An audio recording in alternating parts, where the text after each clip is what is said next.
Yeah, when you come beauty, and I saw so I have a game on Adom TV now. I'm happy birthday and come Madam Salome Adjei, a professional teacher. Yeah, what BBNE.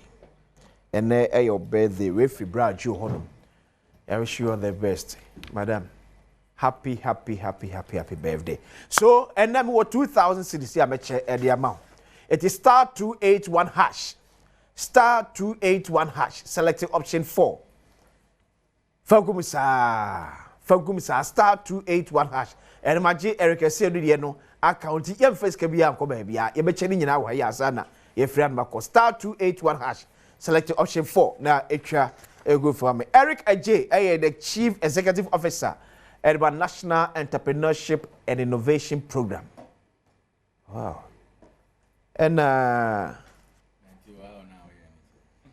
Edine wa mam dodo. So yeah, ambulance.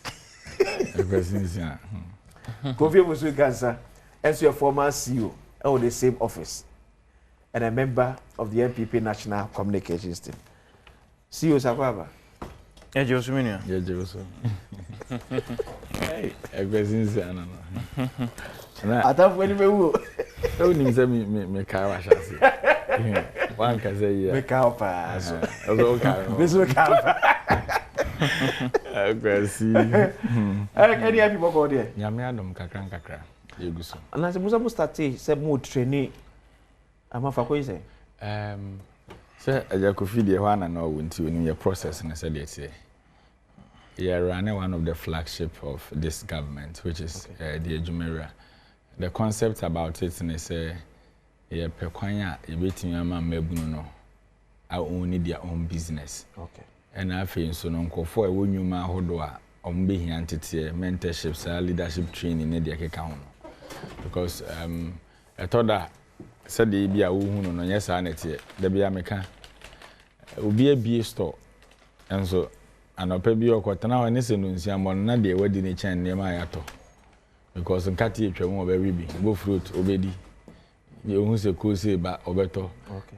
But yet titil ma who say adwuma na wo ye ne see na wo so ye na dem faso de atimi ama wo adwuma ne so ye den ejina. Oh, okay. So adwuma wura ne component ne kase ne pa na training. So you be a portal no nipa 120,000 and I apply. Yeah. 120,000. 120,000. Say no musika betimi aso amoso. I won asem no. Enti 120,000 I apply no. Yes, selected a 10,000. That was the promise in our manifesto. Okay. Now you're training 10,000. Out of the 10,000, no. Now you're supporting 2,000 with funding. So the good aspect of it is with my engagement with the venture capital and okay. ESM and the GE. Also, and then make Dikasubo say others now intimi absorb your mono. Also support on betimi no. The be cushion no. Oh, okay. One say. Your mindset about business in this country is very different. We'll be arguing this all discussion in some obitimi ayejuma. But see the discussion when some now nim the original abraboma, you mess it up. Millions crap. Oh, no. So, first of all, the late John Kuma, I think was the first CEO. No. Technically second. Who was the second CEO? Because now, Mr. 2014, 2015. Okay. Yeah. And officer of the president. Yeah. Oh, okay. The Mahama Youth Enterprise Support. Yeah. Now, you know, a manifesto that. Yeah. And I don't go for so be entrepreneurship agency. I be boy. I'm a mabuno. Yatiti o money among startup packs. They took a man kofa John Kumadi be me say. O can say me mrepe. Say 70% of enterprise SME say Ghana and survive beyond 5 years. Many the global phenomenon are startups. Startups we are in fact success rate in less than 20%. But the here is say robust system or venture capitalists or individual investors or government entrepreneurship support agency or acts time you started act everything minimum but was so incentives any tax breaks any maybe startups no high or no medi o mudwumadi na so wunya kase mienu miensa nan kura wo ma omutimi create thousands of jobs. Okay. To where US Silicon Valley any India almost startup bill almost yeah almost billions of dollars e share mu wo mu na abetia na ebia is akwalabo college or the idea ebia den aba abeda ne WhatsApp abeda ne Facebook abeda ne we na abeda ne global services we are seeing obi aye den e use ohwe omampani na ran kwa kufuado abanya obaye no there was a conscious effort to give opportunities to local digital startups, local digital entrepreneurs. Okay. Ghana Post GPS, Ghana ni National Identification System, Margins, Ghana ni technology oriented solutions. Zodo na Ghana for say be boa na ye bie. When you no mo adwuma ye pa. Mo adwuma ye pa because me hwe ye numbers na ye no. Ye time agencies ka ko pa ye Ghana Enterprises Agency. Okay. Ghana Enterprises Agency. Ohwe Kabas 2020. No. COVID and buy and support Kabas and Kwaba 600 million Ghana cedis and a coin. And which World Bank programs like a Ghana Economic Transformation Project, you start an NGT Pinomone friend is saying digital acceleration program. Programs are who be millions of dollars. Echo Ghana Enterprise Agency in quantity Nipa Mabuno over 1 million through you start and our programs and Mabuano. Yeah, any IPETS no a trainee Nipa over 200,000. It's a 8 years. Yes, me timi nwa 10,000 na ayu kakra. Aha, omo adwuma ye pa. Because training omo mpo. Obi a pescani bi. Oh, omo mba training. Scan so. One say the Kofi kan. Also omo training nipa be 200,000. Yes, you see the training aspect is there. Okay. Yeah. And how to source them no. And also another issue. Yeah. But me ankasa personally, nye any IP. Me as Eric Adjei. Okay. Me wa dream bi say aden na was ultimate training nipa no gumucho na ultimate more resources no more the be. Because you see the mindset is very different here. Obi a wa apply ejumere bia no. Na adwene den itim ni so oba abagiska. Obagiska. Tinye training na. Dabi. Ba say wa okasa na so kan say mindset ye no. Yeah. Sikani ni hu a ode ye den. Ode so mu nyina. You go like so okay, we friend nipa 120,000. Exactly. And man say about 10,000. Yes. 10,000 come 2,000 for na motimi asource. And na e betumi. And na any other agencies. Almost be absorb bi. Obi oba bia na hwen say wanya kura by 5,000, 10,000. Also so the issues so say you see me maka o hwe me o ye ndisi ni na hwe me NEIP na ye running no ye boa Ghana fo nyina. Don't be thinking so your party need to apply and I'm a time sika there because na me na mebu hu akonta. Okay. That is it because sa adwene ni enya de fa maslock ho a e ma the beauty of it no call for me. Because obi adwene say maslock de okọ ya okọ akwaje. No. Ye ne say we can build entrepreneurs anywhere. Now we are coming out with a policy and the national service samaka o ha. Okay. I say you know more universities, nursing training colleges, teacher training colleges. Dodo na didwa and then mebunu no. Obi wo ha or ye duane kakra ton de utimi supply nipa be 20 obi timi pam niema. Now what we are doing is e started from you know more be starting national service no. Say University of Ghana na wo. Na wo yes business nketen na wo prove a chere say wo ya. Okay. Ye be absorb yo eba NEIP or service. Ne ama wo back. Okwa akwatena campus so. Wajuma na wo ye no. Sign koye ne back as your service. As your service. But so men so or service allowance na ye de be ma.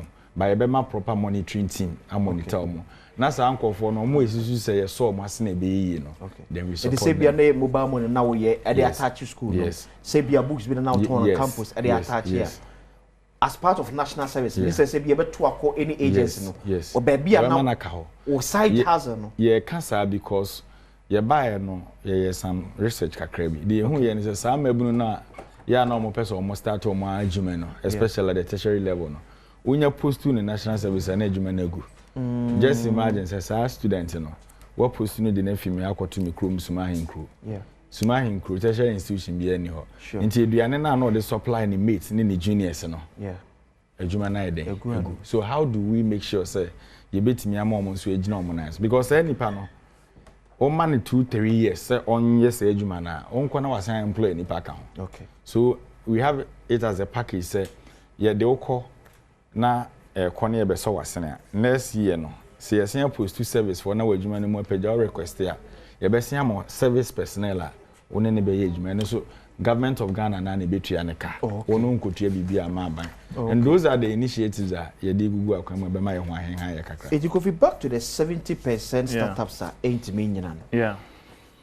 Can we take it up upon ourselves na yenye a thorough analysis of the entire intimate survive because so 70% no every more less than 5 years. It means that we are bringing back to the street or more I absorb you from the starting. So I'm say Numa and chassis mainly experimentation. Your friend is startup because I've been obeyed. Yeah, and sometimes we confuse the entrepreneurship with the startup development. Obo ha or ton Kokodiko say 30 years. You kuma and so any startup because they be what another man run about that on Kokodo saying 20 years. Yeah. Be a one when yana abaye Cassia be walk baby. Sure. Name startup no. HS Nymphy no and call an MP. Be a 0 to 2, 3 years. And chair like a human existence. A human existence. Okay. After a technology based, a innovative based, a creativity based. After ultimate biome, a scalable. Okay. After here support from Ankran area. The anti character of a startup actually developer. Yeah. Startup Nankasakra on a definition. Okay. So what I say. Because I say we are no free the general entrepreneurship. You who say we are challenges in it here. Sikasem I have startups. Sometimes a regulatory support. And intina you who they need to bring the act. If you say I say GRE for a man, be tax breaks for the first 5 years. Now we know danger and announcements and it may start attacks you. Emrano de Sani Mani in Abede. Ebeba.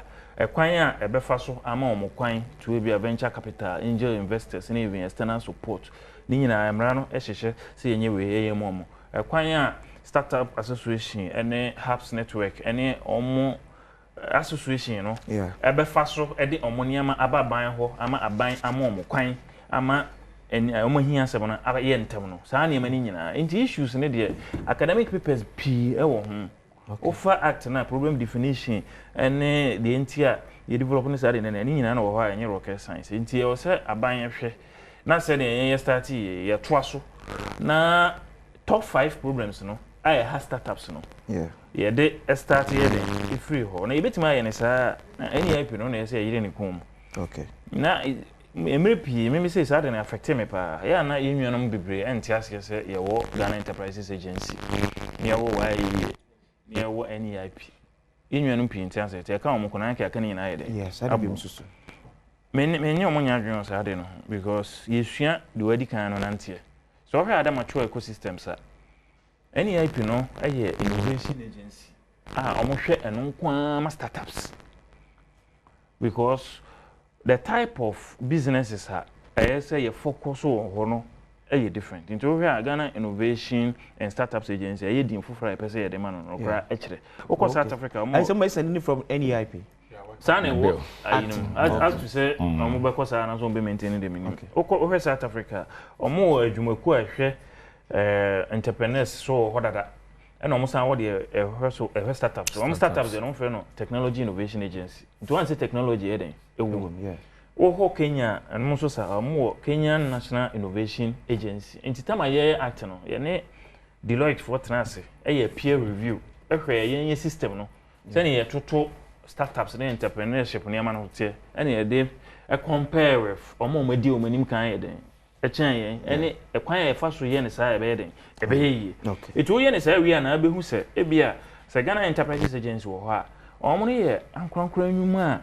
Across almost all the sectors, not necessarily technology oriented, not necessarily scalable. Bibre Ghana street bia kiosks so. Nasi tables is obi to ade. Millions of enterprises. Omo de ne ho. Na emum de ebetimi enya dachi scalable technology innovation based agency. No. Ultimate the solution ba ko ba na asolve e bia oman socio economic problem ba ko kese pa ma yen. Said ye obi be develop the guitar address my omo no na I was say ye acting we are NEIP a technology innovation agency no start to focus on omo said e be ya enye say uye bibia bi won focus on startups. But I say Kwesi say my heart is now at peace. You have really delivered what I requested for. Now you can do your normal politics. Oti. No, kasi. Believe yes, mo okay. Today me start to go free. Oh, I see. Last week no free we say na ni anya wo the way I started show no na mse Adjei no stop wo di mpanifu a ebi o my Ghana mabunu da chia show mo nsa abetena show so went me o mo ankyere ye ade o mo ye di siye ne ye de ato so kwamre betimi afa so kra assess emwa na wo no the tears na msika chesu you mate this week I was one day we should have fixed it startup and entrepreneurship as a topic yeah be no nko chief you say they all kind they say no crazy you see oh sure Kofi were experiencing that because from Accra the Guitar Center to NEIP Nina once you say cry you can say do na muja to wo man e be sa BPOs no so no be so mo fuse wo nyina yeah na better because you nya opportunity at least you buy you can obi wonim de bi ono so de be man obi nso contribution but so far so good me phone so sisi and me hu say me colleague our deputy communication officer for Ahafo region Budali Mohammed who say yes wadani ato accident me mane regional deputy officer Ahafo me mane yako na busu ba power say do benya kro nyanya yo yes accident here ni den pa